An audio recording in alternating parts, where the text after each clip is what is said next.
Everybody start headbanging.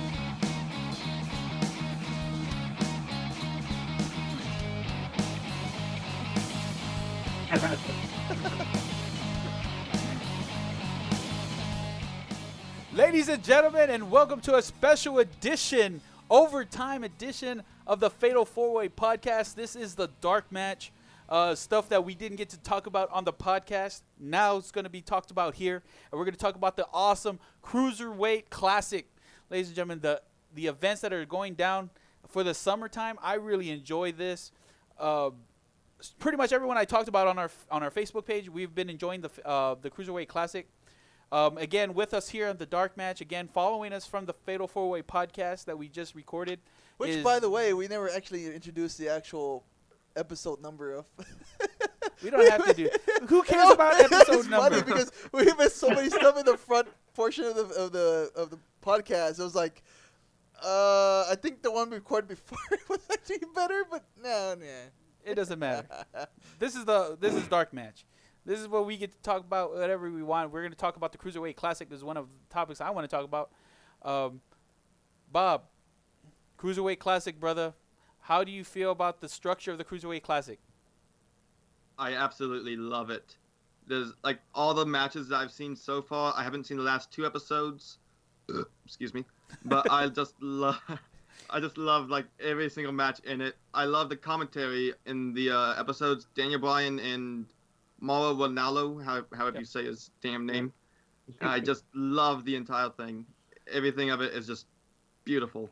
Yeah, the structure of the tournament I really enjoy. The commentary team, just like Bob said, Mauro is fantastic. I love Mauro Ronaldo. I've been a fan of him since Boxing and Pride FC. Christian, your thoughts on the CWC, brother? Just like y'all both said, it's absolutely one of the best things to come to WWE. It's up there with NXT to me right now. I enjoy those two more than any of the actual live programs that come out on USA. I have the network for one reason, for NXT and for the CWC. It's the only reason why I watch the WWE network right now. Because everything else, I mean, there's just so much, all this other stuff that you don't really want to watch. I want to see a good match. I want to see it played out well. And I don't want all these talking and crappy belts being thrown in my face and the same old people. This is way better than anything else that's gone on WWE television in a long time. Ernest, thoughts on the CWC at the moment? You know how several podcasts ago we said, why don't we just replace Raw and SmackDown with NXT? Now I feel like we should just replace NXT, replace SmackDown and Raw with NXT and the Cruiserweight Classic. They're not getting enough airtime at all. Like, especially on TV, like actual network TV, like you was mentioning earlier. They don't have any sample matches of the Cruiserweight Classic or NXT on TV where you can actually see, like, oh, wow, they got these great matches here. Well, let's go to the network and see what's going on over there. They don't have anything to do that. So it's like the Cruiserweight Classic, I love it because it brings back the old WCW days of the Cruiserweights. And the way they've been matching up so far, I'm loving it. I'm loving it a lot. Again, I enjoy the Cruiserweight Classic, and we talked about this off air. Triple H already announced that this is not going to be a one-off thing; that it's going to be a continuous type thing.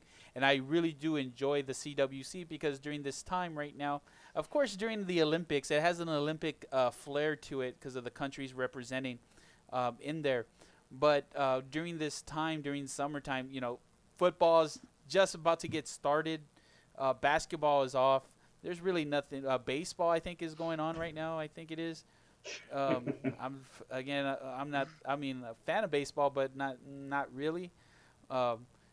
So this is actually enjoyable for a summertime for me. I mean, if I know that next summer I'm going to get the Cruiserweight Classic, another Cruiserweight Classic, or some type of tournament based, I think it would be fantastic.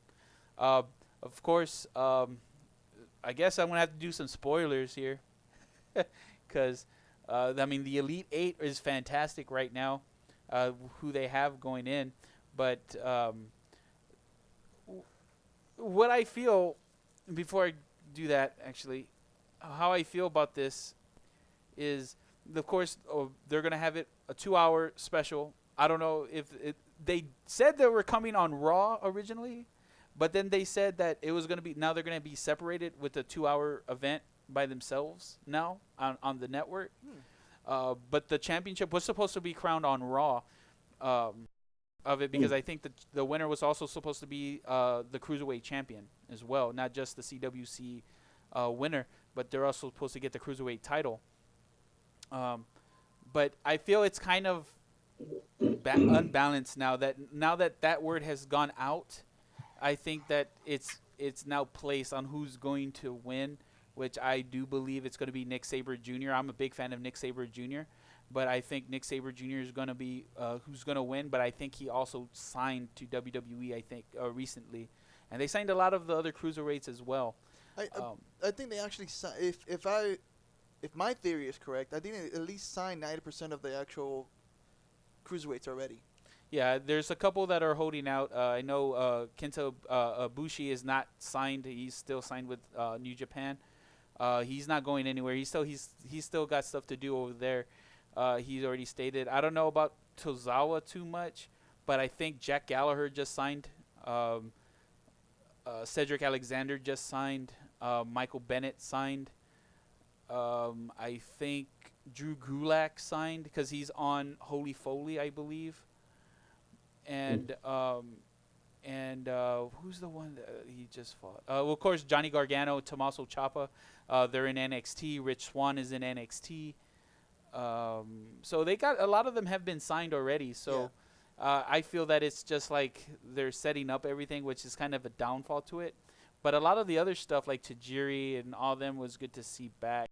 Bob, would you like to see the Cruiserweight Classic continue on to like maybe in future events like next year? Yeah, I'd love to see like a Cruiserweight Classic like tournament every year. But like I'd also love to see like just the cruiserweights come out on like Raw and like have their own like little like spot on like the show where they can do their stuff. But like every year have like a tournament of like who's the top cruiserweight would be just amazing. I would love to. I mean, I agree with Bob 100%. Do you agree with Bob 100% on that one? About a yearly thing? Yeah. No. Oh. I say they should do at least like once every 2 years, because if you do it every year, you're basically siphoning out all the cruiserweights out there. You're repeating the same stuff. So I would say wait 1 year, let the cruiserweights grow, and then bring them back the next following year. So every 2 years for me. I'm not saying no forever, but I'm just saying just once every 2 years. Christian, how do you feel? I would say it should be a yearly event. You got plenty of cruiserweights around the world. It's just like how we're seeing a lot of guys that we never even seen coming from places like Hong Kong and other areas where wrestling isn't even that big, but they want it there. So maybe this will start to spread the word around the world to other places, and who knows what other countries we can start seeing people represent. And if we continue to do that, it'll probably just spread and grow. One of those things that I love about cruiserweight wrestling is that the weight limit is a lot of guys think, oh, you got to be this huge, burly, 350-pound guy to wrestle when you don't have to be. You can be 185 pounds. You can be pretty much a normal dude and do it as long as you have the athleticism and the will to do it. So I think it'll probably open up, more people to see that, hey, I can do this. My theory behind it is I do agree with Ernest, as in not cruiserweights. They should have a classic. So this year we focus on the cruiserweights. Next year we do a tag team classic. Or even the heavy, bring in the big boys, man. We're bringing some big names from overseas, from Mexico, from Japan, from Europe. Bring in the heavyweights, brother. I would like to see some matches. I would like to see more Kenny Omegas. I would like to see maybe people down in Mexico. Right now, there's a guy down there. What's his name? Maybe bring in some legends, too, like they had Tajiri. Bring in Blue Damon or Octagon from Mexico. I would like to see bigger dudes come in and bring in the heavyweights. So I like to see a heavyweight classic. That would be pretty cool. Even try to get other, not just Mexico or Japan, but maybe even go into Evolve Wrestling. Also go into maybe Chakra Wrestling. And even the low key of JCW, baby.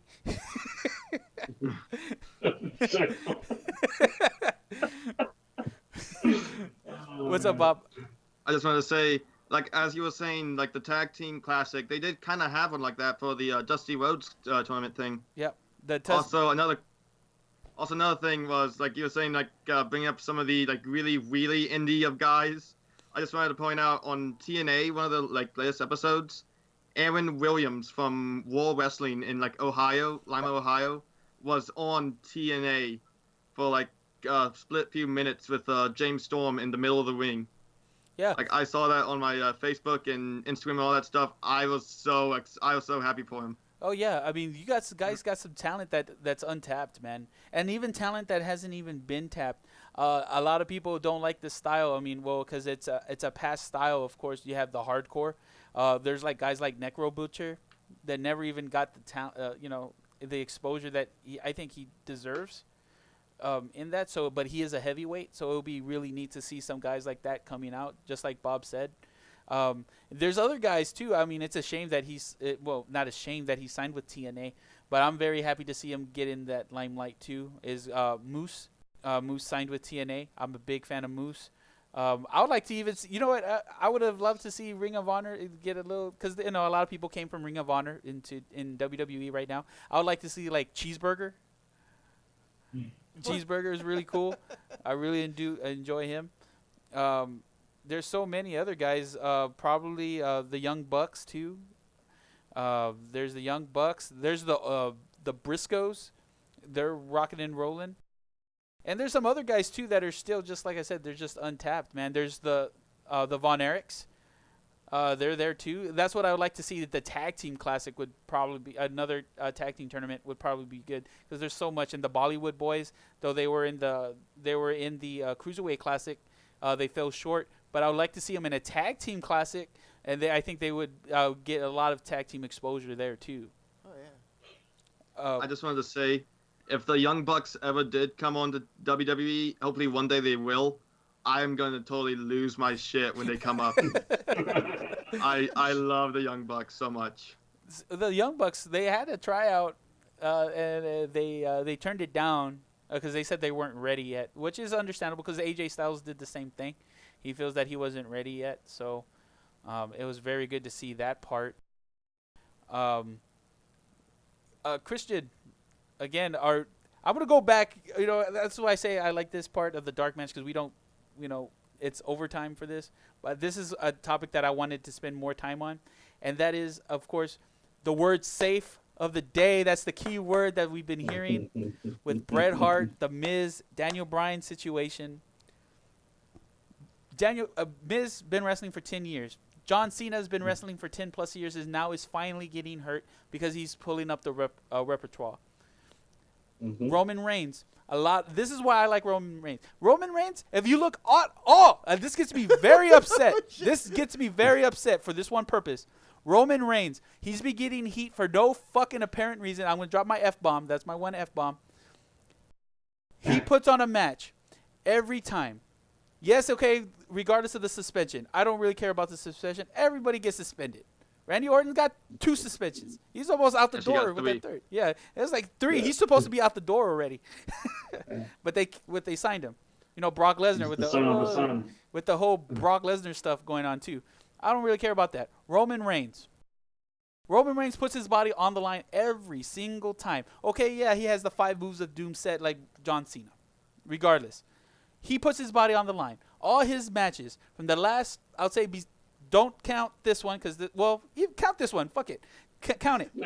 Count it. Because he put on a match. He tried to revitalize. He tried to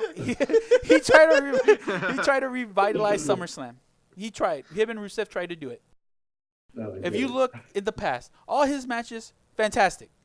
Fantastic matches. I have nothing bad to say about him. Everybody gives him beef because he's safe. Everybody gives Miz beef because he's safe. Everyone gave John Cena beef because he's safe.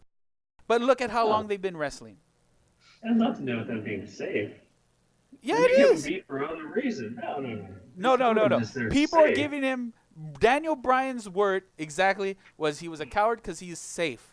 The WWE style. The WWE style is safe. That's Daniel Bryan's words. That's not why I don't like him. There's a whole other reason why I don't like him, and I explained that to you. It's because he's vanilla. He's basic. I don't want to go out and watch. I'm not going to pay my hard-earned money to watch somebody just basically move around a ring. I want to see somebody do something. You're not going to win me over, and you're going to tell me that, oh, you're doing this because you love it. No, you're not doing it because you love it. You do it for whatever reason that everyone else does what they do for a job. It's a job for you. That's what you're doing out there, is you're just keeping your job. You're making sure that food keeps getting in your mouth. That's what you're doing when you're telling me you're safe. You're not doing it for passion. That's what I see. That's how I interpret it. I don't think so. I don't think so. The Miz, the past match, was like about maybe a month ago. He had a match with Dean Ambrose. Again, Dean Ambrose sucked ass that first 10 minutes of that match. And the Miz kept on and kept his, what I call the championship advantage. With what I say championship advantage is, I mean, Miz is resilient. He is resilient. He will put his body on the, out of all the wrestlers, he put his body on the line. And even getting high praise from AJ Styles. They had a dark match. And the Miz told AJ Styles, hit me as hard as you want. And AJ Styles hit Miz as hard as he did, and he kept on going. And I know AJ Styles could hit hard. I mean, it's obvious what he could do at the ring. And that's what I don't like about everybody giving people who's working safe. Well, here's the thing. I don't call it working safe. I call it working smart. Because you got to be smart in that ring. You got to know when someone's going to do something. You basically had to scope it out. So being safe and being smart are two different things. You know, so I think like Miz, he's just a smart wrestler. And not only that, he has the experience now because back then he was, of course, the reality star, you know. But now he's actually grown to know what it is to be in the biz and what moves to look out for and what not to look for, you know. So that's the thing. That's the thing about the Miz. That like again, I brought this up earlier.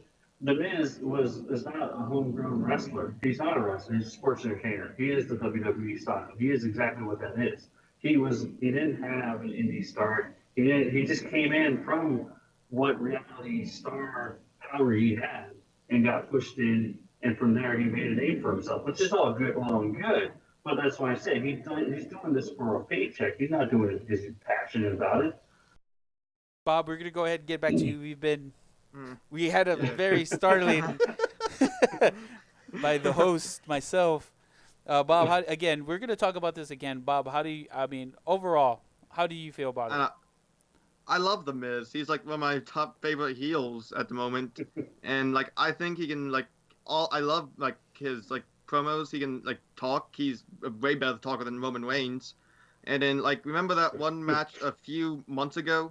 It was Cesaro versus Sami Zayn versus Kevin Owens versus The Miz was in that match. That fatal 4-way. They had a fantastic match. And all four of those guys were on doing the best that they've ever done. And that was probably the best match of that night. So I think Miz is like one of the best workers, one of the best heels at the moment. And he's a home state guy, Ohio. Yeah. I'm gonna say this one more time. The Miz, regardless if he's in the WWE, it doesn't matter if he went from Indies. I mean, he worked it. He's like Edge. He is like Edge to me. The Miz, he's not. I mean, don't give me. He's not. No, not in that. Not. I have to go back a little bit. He's not like competition-wise. He's not like Edge, but we like Edge. We've seen him grow. Like Shawn Michaels, we've seen him grow. We've seen him from the very beginning when he was tag team champions with John Morrison. He carried John Morrison in that tag team. That's why John Morrison is not in the WWE right now. He's in Lucha Underground. Now, don't get me wrong. Now, Johnny Mundo is fantastic in Lucha. I love him in Lucha Underground. And he should make his way back because he's learned a lot from his past, growing in Lucha Underground. But The Miz started in that tag team, went up, got the IC title, worked his butt off, got the WWE Heavyweight Championship, beat John Cena at WrestleMania, regardless if he had help from The Rock. But at that time, Miz was rocking and rolling with Alex Riley. I mean, that was my favorite part.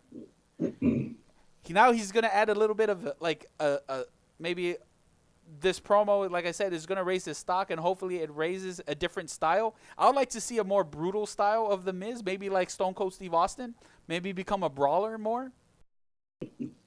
But it's funny. I can see the chuckles because it's like the Miz being the clown that he is. Cause I always remember I used to call the Miz basically the Johnny Cage of ECW or WWE, but he does have he's learned again. He's grown from the point where he came in from TV. You know, he didn't just come into TV for a paycheck. That's why I kind of disagree there. Is he wouldn't have come to this physical sport where you can get injured just for a paycheck. He loves, I would say he legitimately loves this sport. If it weren't for his love for the sport, he wouldn't even be here. He would have left a long time ago. He would have gotten he really would have gotten his paycheck back then and just left.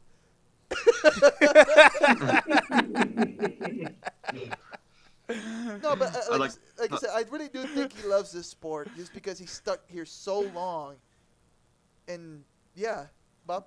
Yeah, what's up, Bob? I want to say something. Miz does really do love like the sport. He loves everybody all the fans. I got a buddy at work. He goes to like the wrestling places and he gets like their autographs and stuff. And Miz will sign like 10 autographs if you want him to. See? Like someone like Dean Ambrose. If you go up to Dean Ambrose, like he'll sign the first one, he'll sign it like proper. The second one, he'll sign it across his face. Like just sign the autograph right on his face. Like on the picture. But like Miz, he'll do like 10 in a row if you want him to. Like Miz is a really cool guy. I don't know why I'm just peeking over my camera just so I can see Nick's face, like if he was in front of me. But I mean I do see Nick's point as being objective. You know what I mean? That I am. I have my personal feelings because the Miz did work his ass off to be where he's at. But I do see Nick's thing. But again, I disagree with you for the fact that you said it was a paycheck because I'm pretty sure he could get more money from MTV. Oh. He was like the crown and jewel of MTV. He was the crown and jewel for that's what I'm saying. No. But at that time, he was really popular with him and Abel. That's right. I still remember the other person who was supposed to join the Miz. Abel, where the hell are you? He's the one that came in and left for a check. He's the one who left for the check, yeah. But again, with that part, with my thing was with the Bret Hart. You know what I mean? What he said with Seth Rollins of not being safe. That was overall the bigger picture. I think that was I don't think that situation there was kind of unique. Well, because they had to get the audience their attention away from the belt. Well, to the match, so they had to up the ante. It wasn't really that part. I was like, Bret Hart's career spanned almost 20 years, and he never physically got hurt in the ring, and until Goldberg. Yeah, and he never physically hurt anybody either. And it was Goldberg who did that super kick to the head. Yeah. Again, unsafe. Bret Hart didn't want it to happen, but it happened anyway because Goldberg thought it was a good spot, and it happened. Again, Daniel Bryan and his high risk. He knows it's high risk. He knows what he put his body through, and it is Daniel Bryan's fault that he is hurt. It's his own fault. No one else's. It was his own fault. Why would you go? You know you had neck surgery, and you put yourself in a ladder match. And a 9-man ladder match at WrestleMania, was it WrestleMania 32, I think, 31 or 32? 31.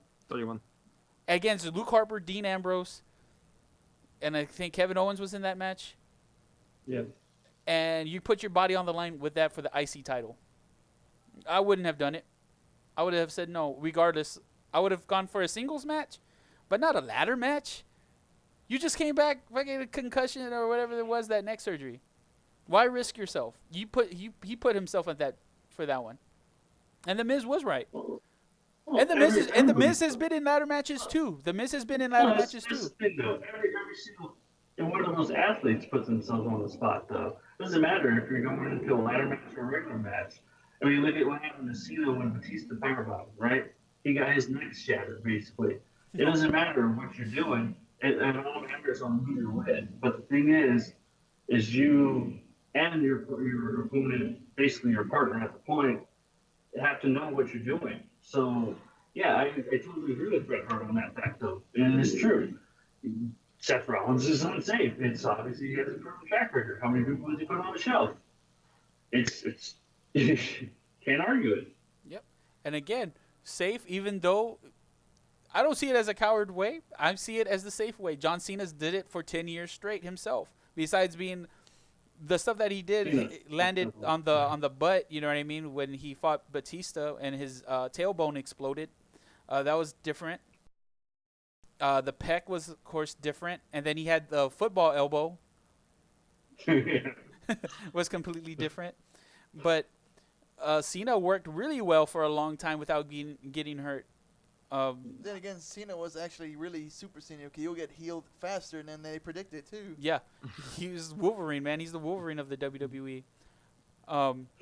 And I think Roman Reigns. That's again back to what I said at the beginning. Was Roman Reigns? He's getting a lot of heat because I'm not. If I was, to be honest, But the thing is, the Roman Reigns is yes, he works safe, but the only problem is he works safe.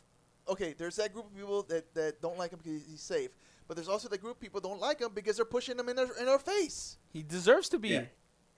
No. No, no. I'd like to point out a fact here. The before Seth Rollins pinned Roman Reigns at whatever pay-per-view that was, pinned him 1, 2, 3 clean. That was the only time that Roman Reigns was pinned clean since his days at FCW. That's Nice. like 3 years in like forever. Nice stat. Yeah, See, but And that proves. you wanna know who pinned him? Adam Rose. I guess what with Adam Rose, he's gone due to suspension. Well, due to beating up his wife, I think it was. Sorry, you gotta have to cut that part out. But again, guys, it's for me again. These guys do it for a reason, and I like Cena now that he's turning it up a notch because I think he knows his career is done. I think we could all agree Cena's career is almost done within the next 3 years. Yeah. He's definitely a twilight. Yeah. Yeah, he's And he's so- eventually going to be part of, like, say, like the Undertaker kind of thing, where he's going to come out only once. And you know what? I don't mind that. I don't mind Cena being a one-nighter. Because when you hear that music, everyone's going to pop for John Cena because you know why? Because you know you're going to get the best Cena you could get. Shit, with one night, I think Cena could... Yeah, with one night, I think Cena could beat out half that roster. He could put on an A+ show with anybody at one night a year. With anybody. Because he could carry it. He could carry them. With Taker, of course, now being like 50, I think it is. Yeah, Taker's a different story. You know, he's a little bit older. With Cena, if they decide to retire Cena into I guess an attraction, then he could go on for quite more than Taker. Maybe 2, 3, like maybe the big 4 pay-per-views. I think that would be good for Cena. Yeah, I mean, and again, that goes to my thing with the title. And I guess if you guys haven't heard the previous episodes of the podcast, please tune in to other episodes on my YouTube channel where this is going to be placed. And you could also hear how I feel that the WWE title should not be on TV at all. None of the heavyweight titles should be on TV at all.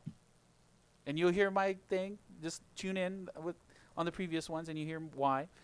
And Speaking of titles, I don't like going off topic, but I think the reason why, well, this is again going different topic, but going towards the title, the dead fish in the damn ring, is you had Seth Rollins and Finn Balor.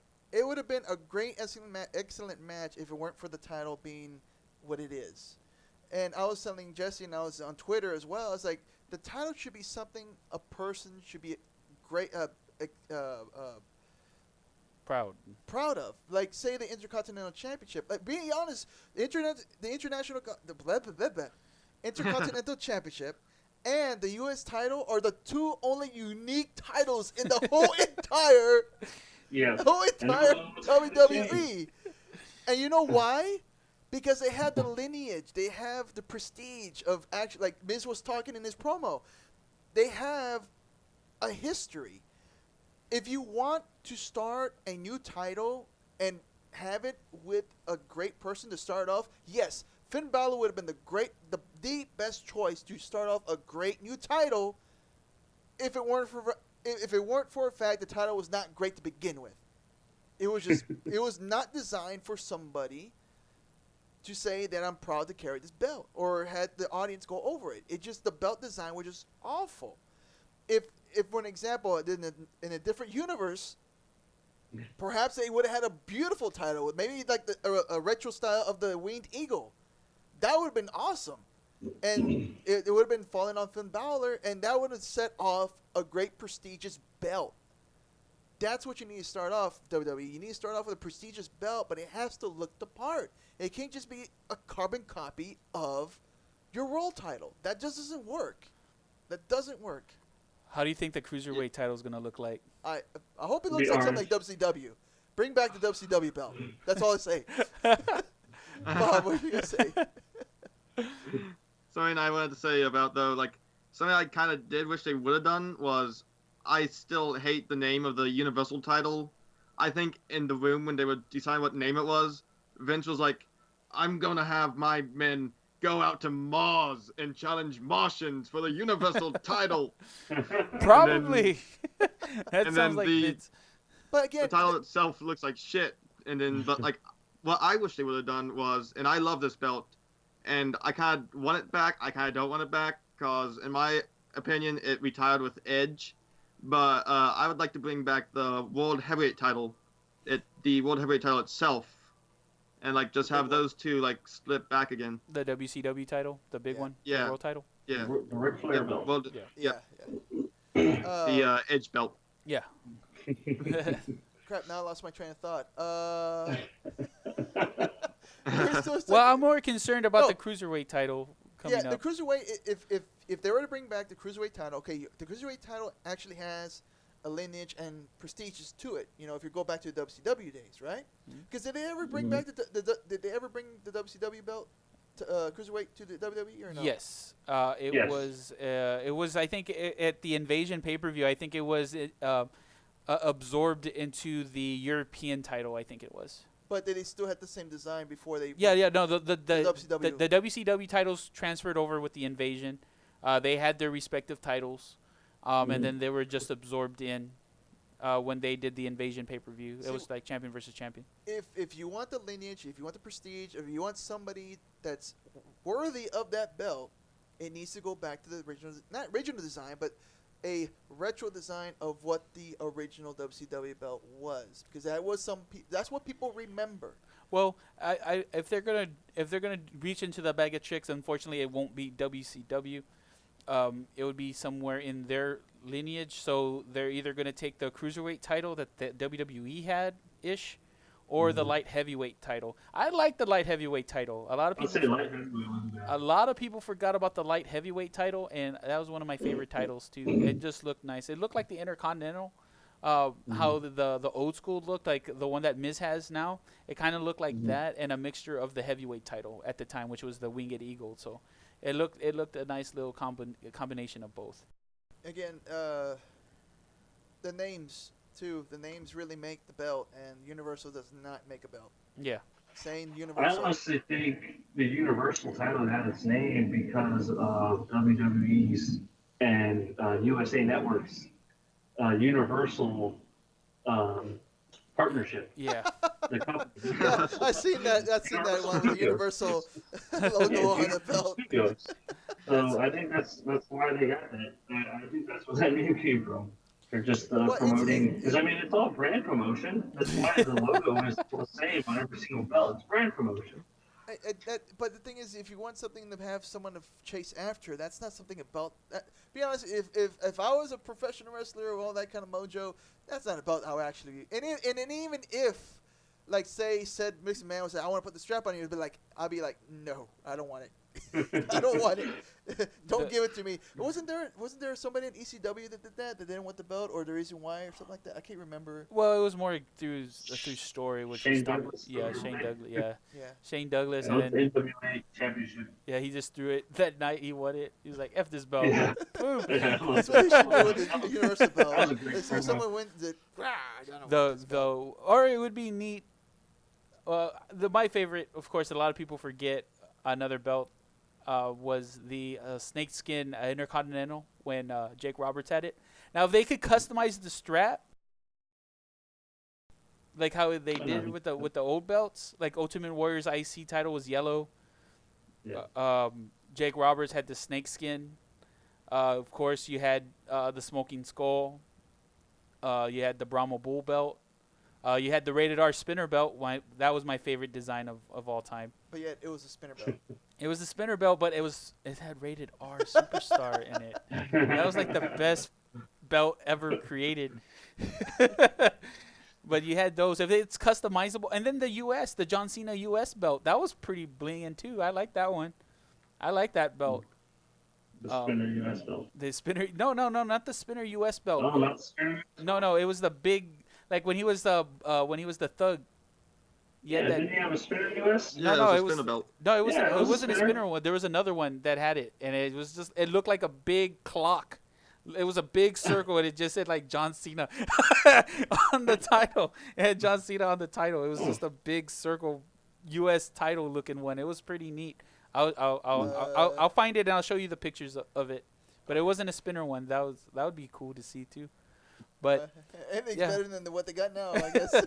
Yeah. again, though, Something that I think would be kind of cool, like if Kevin Owens did win the title at this coming up Monday, to take the title and do like what TNA did when they did the whole Immortal thing. They take the title, take the trash can, and just drop the title into the trash can, and then unveil another, If Kevin and Owens then did unveil a that, new title. if Kevin Owens Yeah, did that, that's I'll sweet. be so over. I'll be like, this is my guy from start to finish. I love him. that would be reminiscent of Alundra Blaze Yes. in WCW. Actually, there's a meme already for that too. Yeah. Yeah. Well, again, guys, thank you guys for tuning in, coming on my show, the Fatal Four Way Podcast. What's up, Bob? Well, who's your guys' pick for the Cruiserweight Classic, bringing it all around? Since this was kind of That's a hard decision. I think I already said who I think was gonna win, and I'm gonna say it that he's gonna be the Cruiserweight champion once they get the belt going, and that's gonna be Nick Sabre Jr. He's my pick to win it all. Who was left? Who's left in the yeah, match? that's funny, you know. Oh, Yeah, me too. so I okay. haven't seen the. So let's see if I could run down the participants still. You have Kira Tozawa. You have Rich Swann. You have Nick Sabre Jr. Noam Dar. Kenta Ibushi.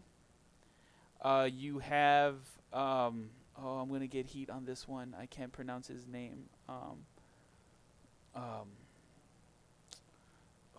Grand Metalik is still in there. Metalik and- is still in there? Yeah, Grand Metalik, and there's one more. Is Jack Gallagher still in there? No, Jack Gallagher got eliminated. He lost to Akira Tozawa. Great match, by the way. That was an awesome match. Rich Swann. There's somebody I'm missing. T.J. Perkins, and T.J. Perkins. Those are the who's left in the Cruiserweight Classic. Like I said, I think Nick Sabre Jr. He's the most all around. In the finals, this is my finals for the Cruiserweight Classic. It's gonna be Nick Sabre Jr. versus Ibushi. That's who I'm going for in the finals on that one. That's who's gonna make it in. I go for Metalik, whatever you call him. Oh, Grand Metalik? Yeah, Grand Metalik. Grand Metalik, Grand Metalik has a lot of lineage too, man. He's one of those superstars, And if he does, then I'm hoping WWE signs him. I mean, because he's got a bigger fan base than the Lucha Dragons, and he's already got a better little thing than Alberto Del Rio too. Christian, your pick. Jeez. Yeah, just because he's probably the only one I've seen outside WWE, and I've seen quite a few of his matches. I'll go with Noam Dar. Noam Dar is a good choice, man. He's that young breed, man. He's that hybrid. I really do enjoy watching Noam Dar's match. I saw him with this past one. He wrestled a really good match, and I was very impressed. I think he still needs to work out a couple of kinks, but I think by the finals, if he goes all the way through the finals, I think he would do well. Bob, I know your heart is broken because I didn't when I was announcing who's left, and Johnny Gargano was not in.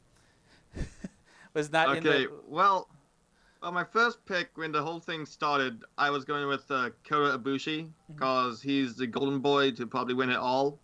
Then I realized that Johnny Gargano was in there, so I was like, Johnny Gargano's my guy. And then tonight he lost.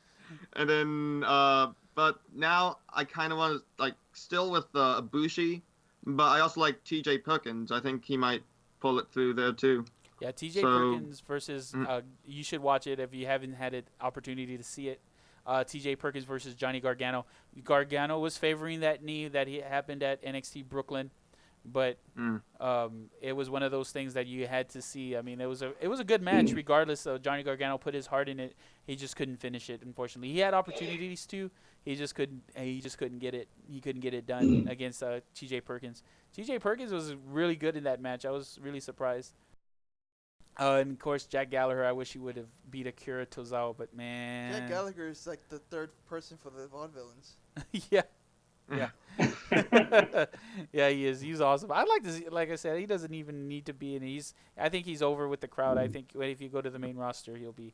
Well, the cruiserweights, of course, when the cruiserweights come on, it's going to be their time to shine, and WWE Raw, because those 3 hours are going to be a lot better. Because I think they could dedicate maybe an hour and a half to maybe a half hour to cruiserweights, and then they'll be a lot better for the give some of the main rosters some rest, especially because they don't know what to do with 3 hours, man. That's a long time, and obviously they don't know how to stretch it as much. But with the cruiserweights, I think they'll be able to do it. I remember the days WCW 2 hours. It was nice, action, all that kind of stuff. Well, you know what? Honestly, I thought when they were going to do the brand split, I thought Raw was going to go back down to 2 hours. But I'm excited to see now that the cruiserweight can come up and then fill that maybe hour gap. Yep. Yeah. And make a part of it really good. Because they're going to have to do something because with 3 hours, that's just too much time to fill. And that's just on Raw, or is that SmackDown too? No, that's just Raw. Cruiserweights are exclusive. Just Raw. Yeah, the cruiserweights are exclusive to Raw. No, I'm saying the 2 hours. I mean the 3 hours. 3 hours exclusive to Raw. Okay, so SmackDown's only 2 hours. 2 hours. Well, that's why I feel SmackDown runs a little bit more smoothly. Yeah. As opposed to Raw, because they're only 2 hours. And I do enjoy SmackDown. I do enjoy SmackDown Live a little bit better. Something you can sit down and watch and not being tired by the end. Yeah. I mean, there's certain things I like about Raw because Raw has had so much lineage and stuff happening because it's live. But now that SmackDown's live, I'm excited to see who may come out and who after WrestleMania, especially who's gonna come out next and who's gonna be brought up and everything like that. So I'm excited about that. Well, guys, that's it for my time here on the Dark Match. I would like to thank Bob. I would like to thank Christian, a.k.a. Nick, for tuning in with us, coming on the show. Again, make sure you listen to the full podcast. Again, this is the Dark Match. I'm your host, Jesse Lopez, alongside my tag team partner, Ernest Ocher Zamora. I'd like to thank everybody. Have a good night. Before I forget, big shout out to, we're going to have I think it's a convention or something's going on down in San Antonio on September. Confirmed guests that I've known so far. You could look on our Facebook page, the Fatal 4-Way Facebook page. I have a link. I'm friends with one of the guys. Brandon Oliver is his name. He's rocking and rolling. The confirmed guests, Kurt Angle, Jerry the King Lawler, Booker T, Shelton Benjamin, Eric the Carter III has just been announced. We got some. It's a great show. It's called the Great American San Antonio Bash or something in that nature. It's happening in September. Tickets are still available. You could go ahead and I'll link them on the Facebook page. Also, I will have a link on the YouTube on this post. Yep. So make sure you take a look at it so you can get tickets. Tickets are still available, but they are running thin. There's still some meet and greet tickets still available as well. So make sure you tune that. And also, River City Wrestling bringing in Hacksaw Jim Duggan. into River City Wrestling here in San Antonio, Texas. So make sure I'll leave a link on that as well, so you can go ahead and get some tickets to River City Wrestling. So that is it, guys. Again, I'm your host, Jesse Lopez, alongside Ernest Ultra Zamora with Bob and Nick. Thank you, guys. Thank you, everybody. Have a good night and enjoy wrestling, man. Let's go. We got the Fatal 4-Way on Raw next week and SmackDown Live